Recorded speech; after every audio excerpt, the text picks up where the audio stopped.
The Austin fire chief is under fire, not for what he did, but for what the firefighters union says he didn't do. We have the resources, we have the training, we have the personnel. The union president says Chief Baker held back trained crews during last week's deadly floods, even though they were ready to respond.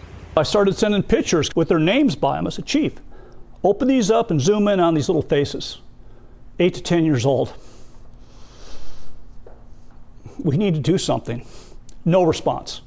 No deployment. He said Austin firefighters were requested on July 2nd and 3rd before the flooding even started.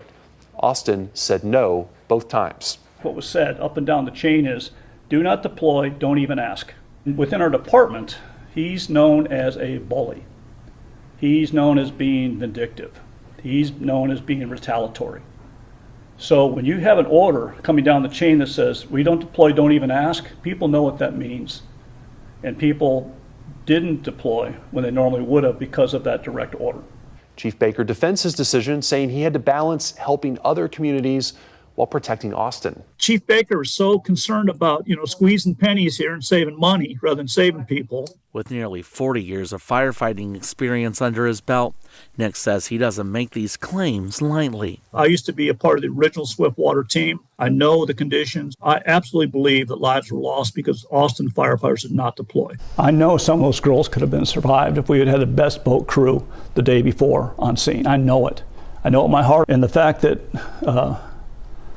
we didn't do it and we let them down is just, it's unconscionable. The union is now considering a no confidence vote for Chief Baker. This is just the tipping point where we can no longer pretend that the chief, is competent enough to continue as our leader. He's wasting no time making some changes. One change Chief Joel Baker is working on is how to diversify the department and recruit more members of the LGBTQ community. I want the members of the LGBTQ community to know that the Austin Fire Department is a place they're welcome. Your sexual orientation has no impact on dragging a fire hose or starting an ID line or doing CPR or fighting a fire. I don't try to dwell on me being the first African-American fire chief, because that's not important. What's important is I'm not the last African-American fire chief. That's more important than being the first. One of my goals is really to increase the diversity of the Austin Fire Department. It needs to reflect more of the community we serve, because I believe the youth of the Austin, youth in general, you will be what you see. So for those young African-American, young Latinos, or people in the Asian community or the LGBT community, they see more